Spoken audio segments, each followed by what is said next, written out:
Professor Moore, Thank you. Yes. my name is Vanessa. Are you in? Yeah. There's another minute on there.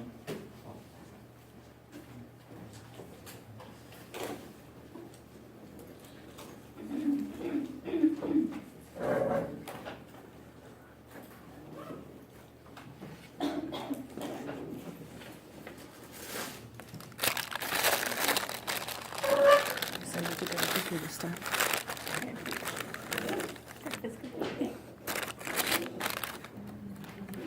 Because you always call.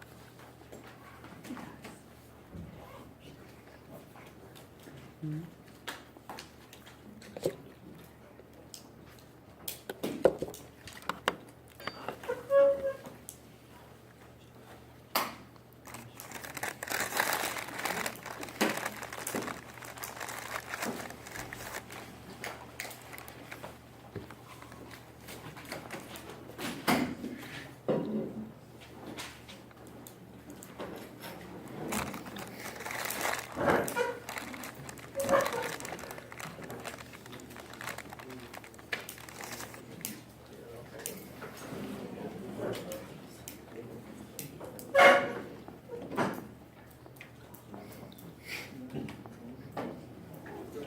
Why is A not the answer? All of them? Most do not, but there is an exception. The largest of veins, like the vena cava.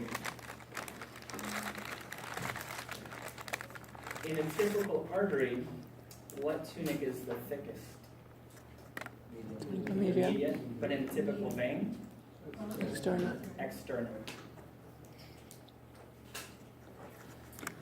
Translation, vasa vasorum is Vessel of the vessel. blood vessels of blood vessels. Which vessel does not need vasa vasorum? Capillaries.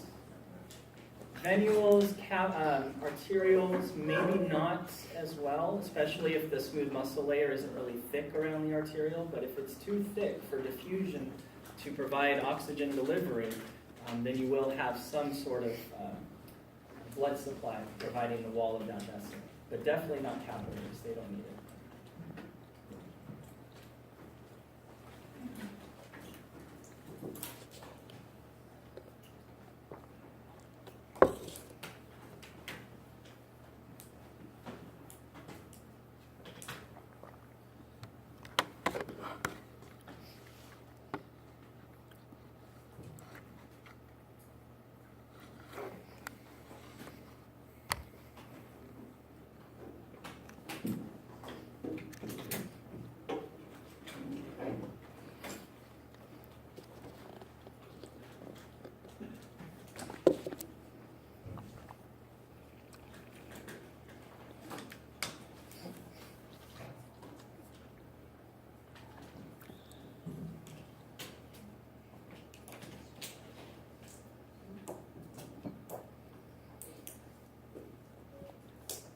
One more?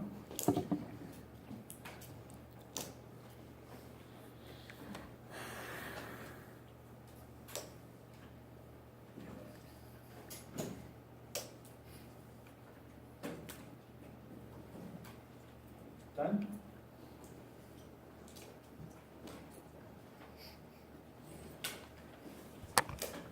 This one here? Continuous. Continuous? Here? Sinusoidal. Where do you find sinusoidal? Liver. Bone marrow? Spleen? What do they all have in common?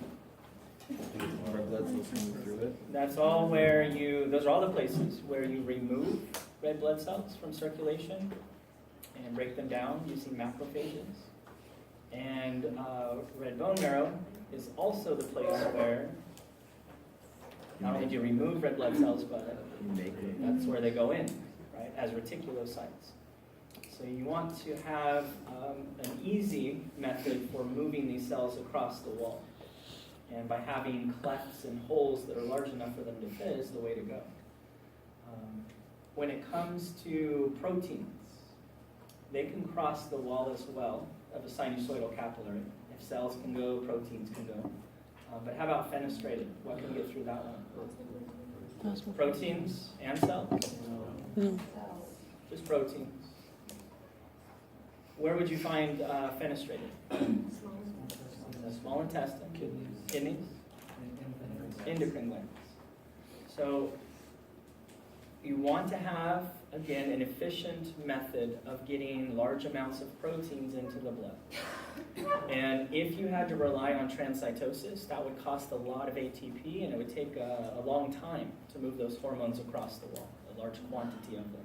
Right? Because transcytosis involves endocytosis, then transport through the cell, then exocytosis on the other side. And when it comes to a protein hormone, like insulin or glucagon, leaving a continuous capillary, that's how they get across, transcytosis. But as far as getting all that hormone into the blood, why not just go ahead and use fenestrated capillaries? And that's exactly why you find them in endocrine glands, a very efficient way of moving all those protein and peptide hormones into the blood. The reason you find them in the kidneys, to enhance the rate of filtration. It's not that we want to move proteins or cells across the filtration membrane in the kidneys. We don't. But we're not going to, because it's not just the capillary wall that forms the filtration membrane. There's also a layer of connective tissue around that, and then around that, another layer of cells. And so those other two layers will keep out the proteins and the cells, not the cells, but the proteins that would otherwise pass through the fenestrated capillary. That being said, you can move more fluid and more non-protein solutes across a wall, the more permeable it is. Okay, because you can move the same things, water and non-protein solutes like glucose, across the continuous capillary. So why would you use a fenestrated capillary in the kidneys as opposed to continuous if we're not trying to move proteins and cells? Well, because we can move water and the small solutes at a faster rate. So it makes for more efficient filtrate formation. And then in the small intestines, what would be the reason? It's not so much what you're moving, it's how fast you're moving it. It's for absorption, right? For very efficient absorption to get large amounts of nutrients across the intestinal epithelium and into the bloodstream. Continuous are found everywhere. Right? Fenestrated, small intestines, kidneys, endocrine glands, and then sinusoidal, the places where red blood cells are removed, red bone marrow, spleen, and liver. Another name for this guy. Discontinuous is one, sinusoidal is one. What else? Sinusoids or simply sinuses. So in the spleen, the medullary sinuses and the red pulp, those are capillaries. How about dural sinuses? Are those capillaries? Those are veins. What does the word sinus mean? It doesn't mean vein or capillary. What does it mean? Big open space. So capillaries that are bigger and more permeable than a typical capillary, those are called sinusoids or sinusoidal capillaries or just sinuses. And then the large vein-like vessels in the cranium, the dural sinuses, those are functionally veins, not capillaries at all, but big open space.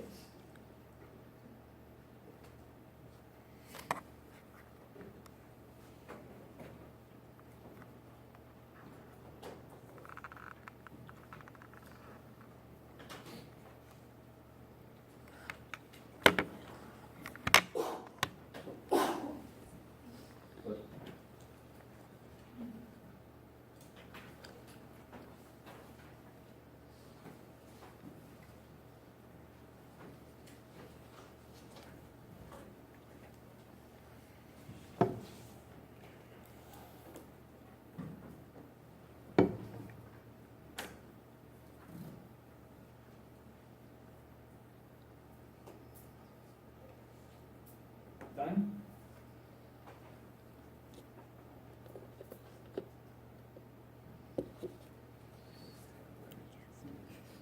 arterioles are known as resistance vessels. Conducting vessels refer to large arteries. A conducting vessel is simply conducting blood flow. Not regulating, not distributing, just moving it through. And the function of the aorta and the large branches that come off of it, move the blood through as quickly as possible downstream towards the capillaries. Once we get the blood downstream and we're approaching the different tissues and organs that need different amounts of blood, then we can start to distribute. We can increase blood flow to this tissue, reduce blood flow to that one. And what vessels are we using to do that? So it starts with the medium and small, whose nickname is muscular or distributing. Right? So structurally, muscular is describing the really thick tunica media of these arteries.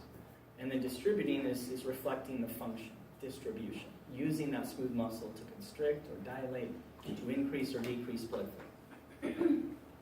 When you get down to the arterioles, you continue distribution.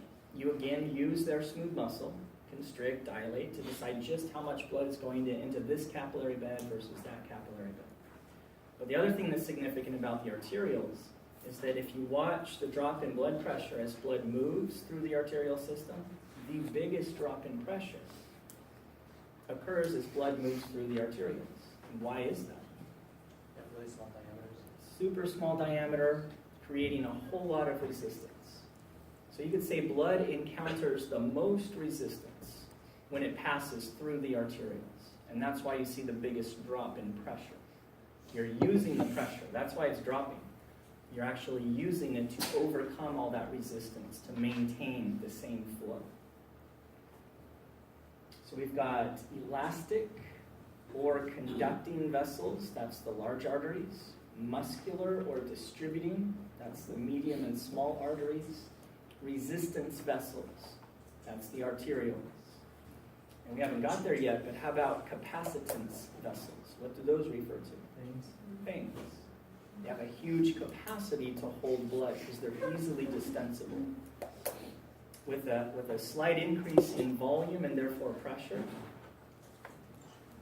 those veins expand very easily, very distensible.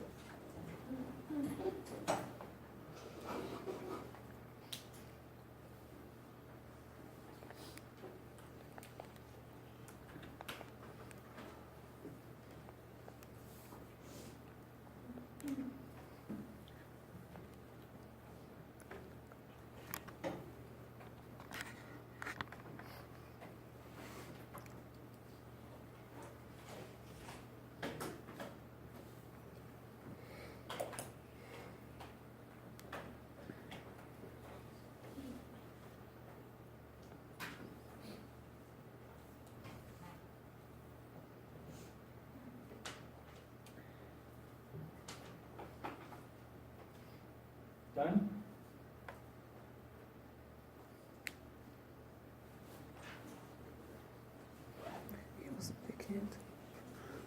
So the thickest layer of a typical vein, or even this very large vein, vena cava, thickest layer is externum.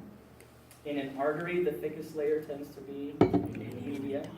In any vessel, the interna or intima is very thin. It's just your endothelium and a very thin layer of connective tissue underneath it. You can call it subendothelial connective tissue, SCT. And then within that layer of connective tissue, large veins, and only large veins, right, as well as arteries, but in terms of veins, just the large ones like vena cava, have this layer. See the black line that's kind of folded? What is that? Internal elastic membrane. So that thick layer of elastic fibers is staining dark black. So you don't tend to see that in a typical vein. And in fact, there's a slide, and I think, does it come from the book, or is it from a different book? It is from our book, isn't it, that particular picture? The side-by-side comparison of arteries and veins. So they mention on there that the internal elastic membrane is absent in veins. That's true with one exception, the large veins. Right, so if I had a true-false question, internal elastic membrane is only found in arteries. Based on that slide, you would probably say, yeah. But I do clarify in the study guide, and you should always go based on the study guide. The exception is the large veins, so it would not be true. You can't say only arteries have the internal elastic membrane. Large veins do as well.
Done?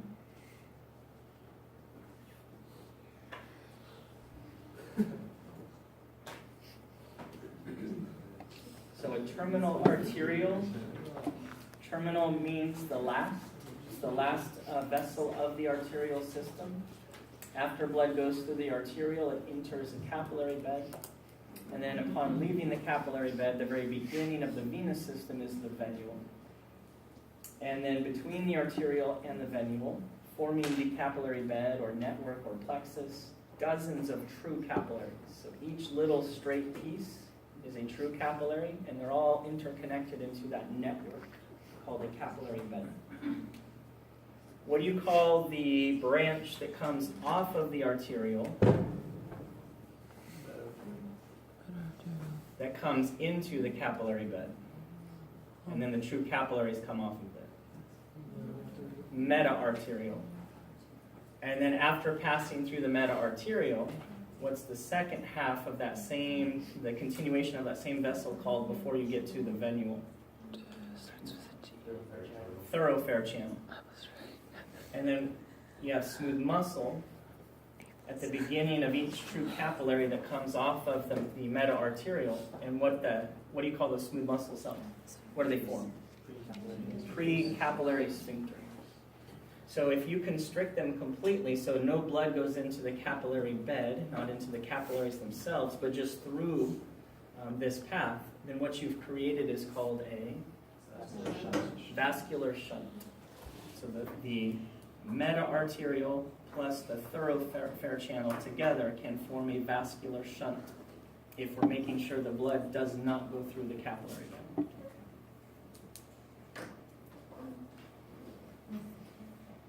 You would only do that if you had multiple capillary beds serving the same tissue, and you didn't need all of them. Next week, you'll have more of these questions, and it won't be extra credit. It will be expected that you're now learning and getting familiar with all of those images from the book.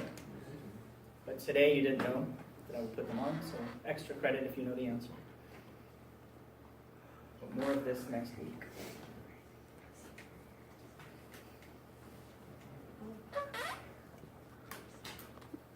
And probably a few of them. Probably half the quiz will be anatomy and half will be what we cover in lecture. Maybe 8 questions or something.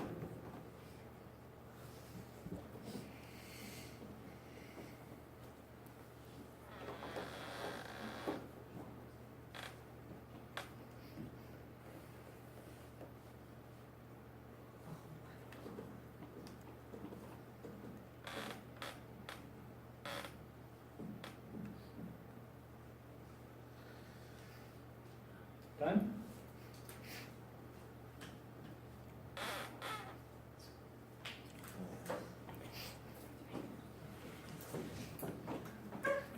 problem with choice A, there is no such thing as a right anterior communicating artery.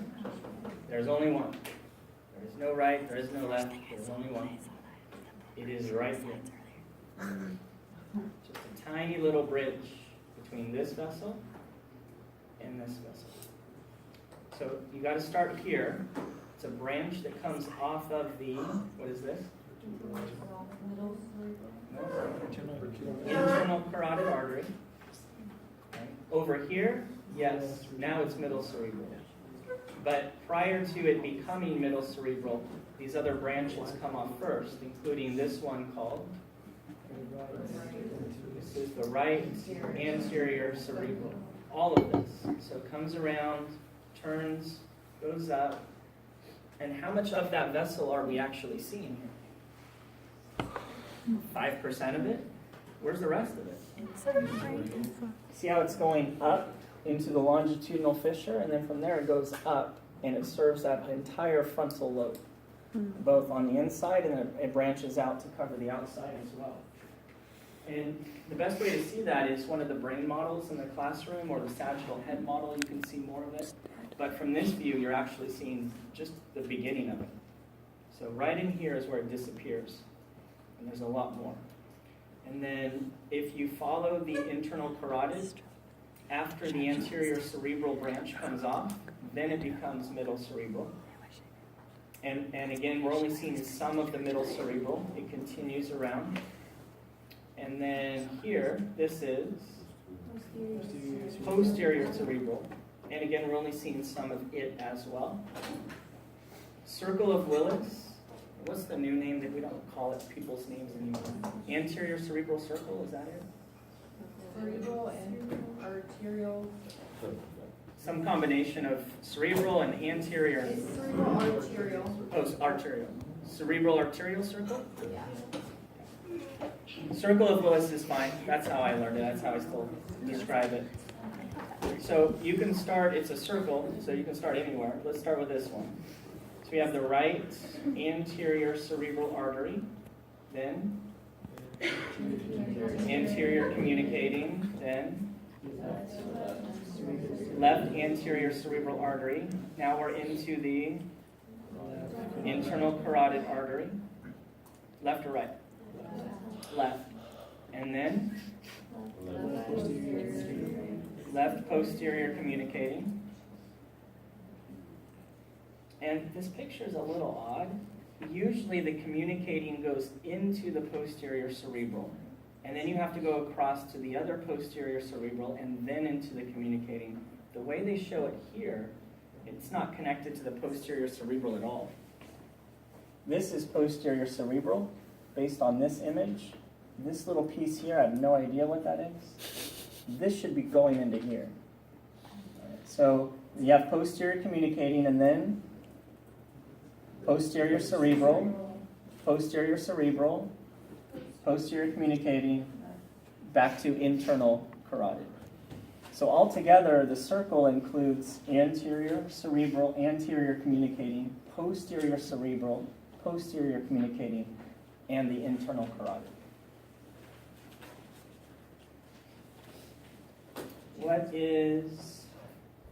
What branch that comes off of the internal carotid is not shown here, and it goes through the optic canal into the orbit?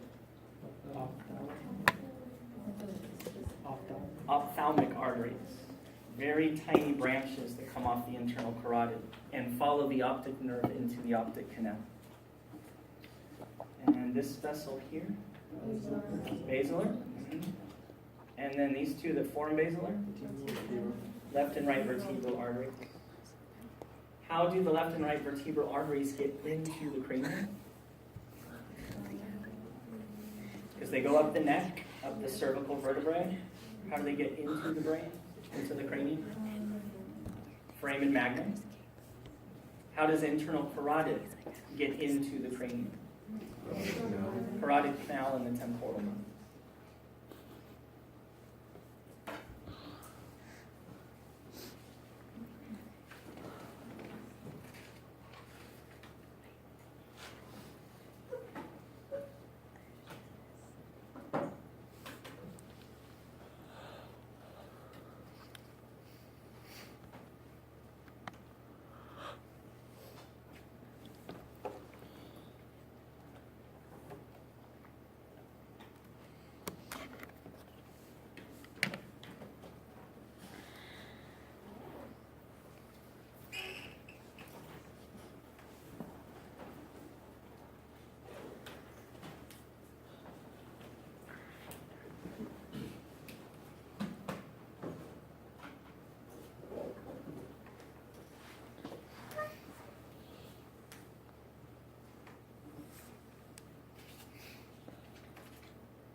start with this guy here. It's a very short vessel. It immediately splits. And the name tells you it immediately splits, and that is celiac trunk. Trunks are vessels that are typically very short and immediately branch. And not necessarily split into two branches, but maybe three or more branches like this one. How about this first branch right here? Left gastric artery. And this branch here? Splenic artery. And this branch? Common hepatic. So those are the three branches that come off the celiac trunk. The celiac trunk is coming off of what? Descending abdominal aorta. Right? Abdominal aorta is fine as well. Descending alone is not the best because it's very long. The descending aorta is very long. It goes through the chest and it goes through the abdomen, so you need to differentiate whether we're in the chest or the abdomen. So let's follow the whole thing actually. From the heart, from the beginning, it's first called ascending aorta. You're going up, and then aortic arch, and then descending aorta before it splits into common iliacs. And then if the diaphragm is right here, then this part of the descending aorta is thoracic aorta, and then this part is abdominal aorta. Or if you want to cover all your bases, descending thoracic aorta, descending abdominal aorta.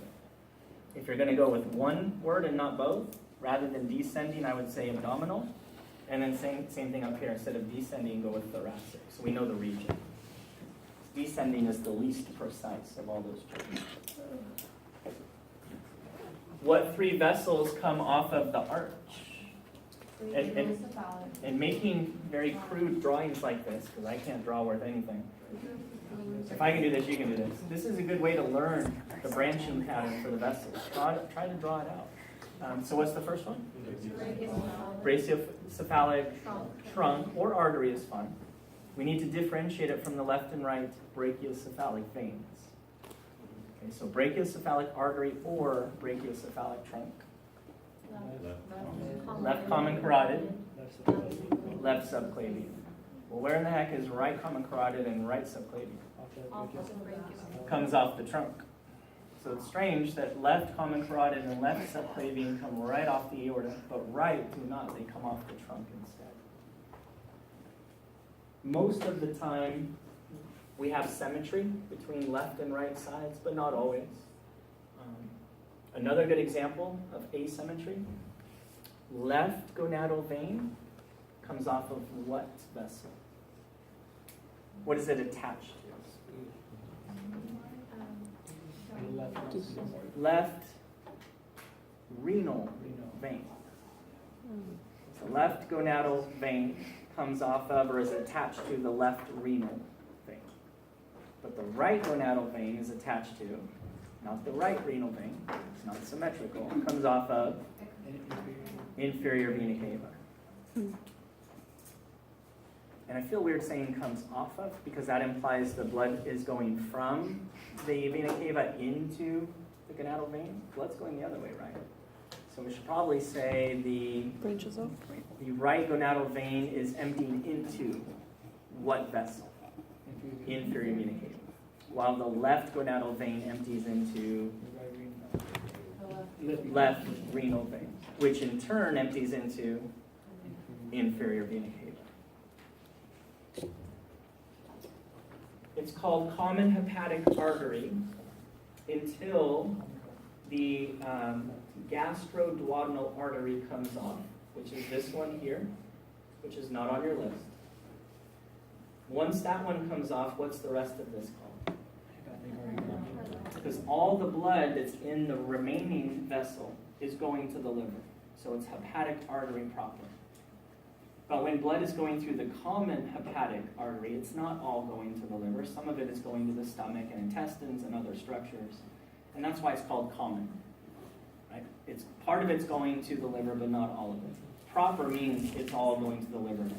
So hepatic artery proper comes off of common hepatic artery.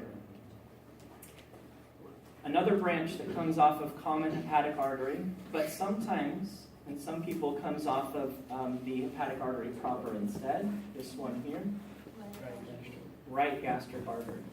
Notice that the left gastric and the right gastric come together and form an anastomosis.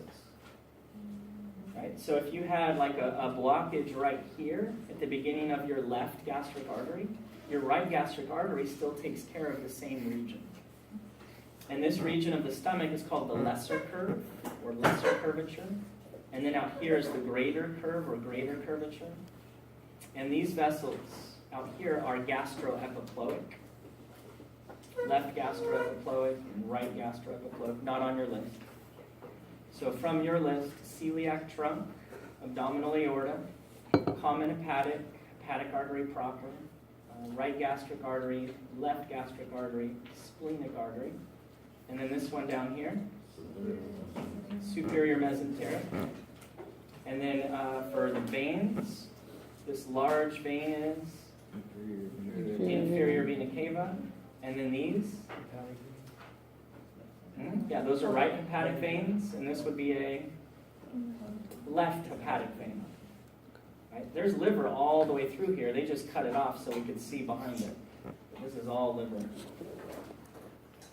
And we have multiple hepatic veins, probably half dozen or so. So anything on the right side can be called right hepatic, anything on the left, left